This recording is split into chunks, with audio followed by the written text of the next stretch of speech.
Salut à tous. Les mots sont importants, notamment quand ils deviennent tabous.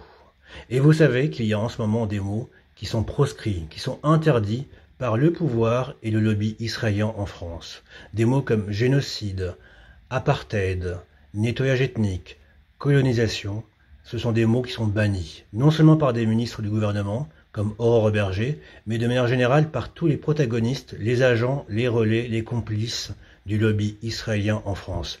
Ce sont ces mots-là qui les rendent fous furieux. Et donc voilà pourquoi il faut bien sûr continuer de les employer.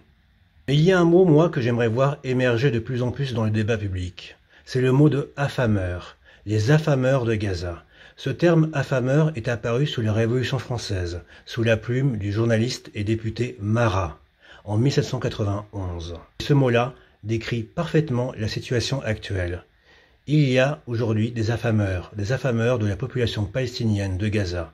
Ces affameurs, ce sont les Israéliens et les sionistes. Ces termes englobent l'État d'Israël, le gouvernement israélien, la majorité de la population israélienne qui soutient Netanyahou et les sionistes à travers le monde qui soutiennent inconditionnellement Israël.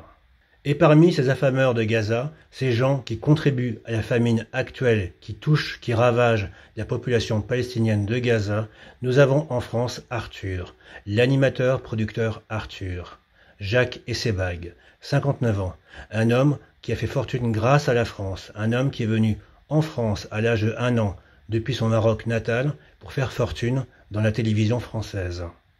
Un homme dont la carrière a commencé grâce à TF1 en 1992, grâce à l'embauche de Alex Berger, un producteur lié à la famille de Edmond de Rothschild. Eh bien, je vous laisse contempler le post Instagram de Arthur qui se moque des gens solidaires de la population de Gaza. Regardez bien ce qu'il écrit à propos de ceux qui comptent les calories. Et le pire, c'est que ce post est soutenu par le patron du lobby israélien en France, Ariel Goldman, président du Fonds social juif unifié, président de la Fondation du judaïsme français. C'est lui le vrai patron du lobby israélien en France. Je vous donnerai les détails dans mon documentaire sur la question. Mais en tout cas, voilà le pire dans l'histoire. C'est que nous avons là le premier homme qui représente la communauté juive et pro-israélienne de France, Ariel Goldman, qui soutient le poste ignoble, abject de Arthur. Et voilà où nous en sommes en France en 2025. Un multimillionnaire né au Maroc et qui a fait fortune grâce à la population française, Arthur se moque ouvertement de la famine de Gaza, publiquement, sans qu'il ait bien sûr le moindre tollé dans la sphère culturelle ou politique. Continuons d'exposer les affameurs de Gaza. Continuons de leur marteler les mots qui les dérangent. Continuons de les exposer au grand jour pour ce qu'ils sont, des soutiens d'un génocide. Ne nous laissons pas intimider, ne baissons pas la tête, ne baissons pas les yeux, ne baissons pas la garde.